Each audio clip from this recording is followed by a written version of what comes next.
அத்தை fish market வரையும் போயிட்டு வரேன். போயிட்டு வா. ஐயோ சாவி மறந்து வச்சிட்டேனே.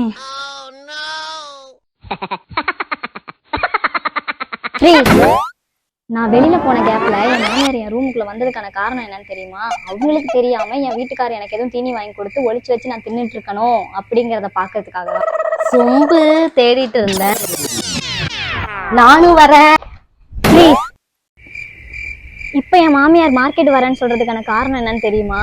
ஞாயிற்றுக்கிழமையா இருக்கே, அதிக அளவுல பட்ஜெட் வச்சு நிறைய அவரை மீன் கறின்னு வாங்க விட்டுருவேங்கிறதுக்காக தான் என் கூட வரேன்னு சொல்றாங்க. வெளில எங்கேயாவது போவோமா? இவ்வளோ நேரம் நான் அங்கதானே இருந்தேன். அப்பெல்லாம் பேச முடியாத விஷயத்த இப்ப ஏன் தெரியுமா வந்து பேசுறாங்க? துணி துவைக்கிறப்ப அதிகமா நான் தண்ணி செலவு பண்ணிடுவேனா, அதை குறைக்கிறதுக்காக தான் இப்ப அவங்க வந்து பேச்சு கொடுக்குறது. என்னை ட்ரீஸ் பண்ணிட்டு மக்கள்கிட்ட என்னை பத்தி குறைதானே சொல்றேன். அதெல்லாம் இல்ல, உங்களை பத்தி நான் புகழ்ந்துதான் பேசிட்டு இருந்தேன். நீங்க பாருங்க நான் துணி துவைக்கிறதையே.